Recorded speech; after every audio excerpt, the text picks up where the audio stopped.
सारी उम्र गालिब यही भूल करता रहा, सारी उम्र गालिब यही भूल करता रहा, धूल चेहरे पर थी और आईना साफ करता रहा।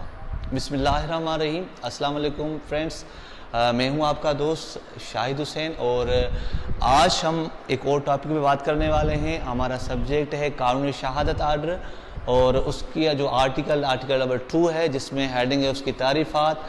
पहले भी हमने बात की थी एक दो पॉइंटों पे, आज हम बात करेंगे।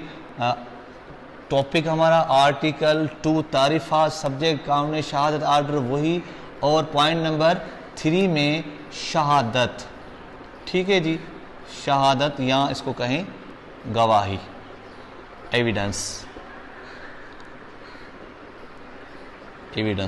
अच्छा, शहादत होती क्या है और इसके कितने इकसाम होते हैं? ठीक है, शहादत जो होती है वो समझे कि जो मेन पॉइंट है इसकी वो है 3, कि शहादत जो होती है वो 3 इकसाम के होते हैं। ठीक है, मिसाल के तौर पर नंबर 1 है ज़बानी शहादत, ज़बानी शहादत जिसको हम कहते हैं ओरल एविडेंस, ओरल एविडेंस। ठीक है जी, और सेकंड को कहते हैं हम दस्तावेजी शहादत, दस्तावेजी शहादत कहा जाता है डॉक्यूमेंट्री एविडेंस, डॉक्यूमेंट्री एविडेंस। उसके बाद तीसरी पॉइंट है हमारी मादी शहादत, मादी शहादत जिसको हम कह सकते हैं फिजिकल एविडेंस भी। ठीक है, मिसाल के तौर पर। अच्छा, अब ये जो शहादत है होती क्या है और इसके कितने इकसाम है? इसके मेन जो इकसाम है वो 3 इकसाम है। नंबर 1 के ज़बानी शहादत। ठीक है, ज़बानी शहादत किसे कहते हैं?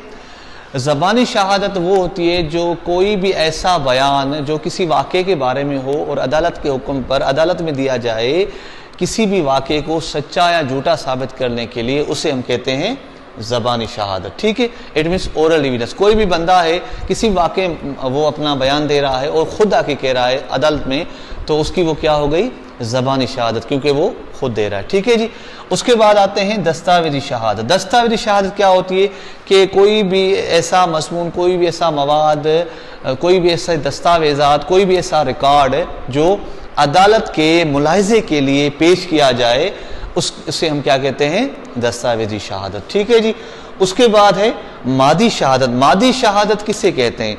अब मादी शहादत को ऐसे समझें कि ऐसी कोई भी चीज़ जिसका कोई वजूद हो, ऐसी कोई भी चीज़ जिसका कोई वजूद हो, चाहे वो छोटी में छोटी हो, चाहे वो बड़ी में बड़ी हो, और ख़ास तौर पे जो है वो हमें किसी मौका वारदात से बरामद होती है, उससे हम कहते हैं मादी शहादत। इससे का ऐसे समझ लें कि कोई भी ऐसी चीज़ जो जिसका कोई वजूद हो, चाहे वो बिल्कुल बाल जैसी हो, बटन जैसी हो, चाहे वो किसी पिस्टल जैसी हो, पेन जैसी हो, किसी कुल्हाड़ी जैसी हो, हर वो चीज़ मादी कहलाती है जिसका कोई वजूद हो।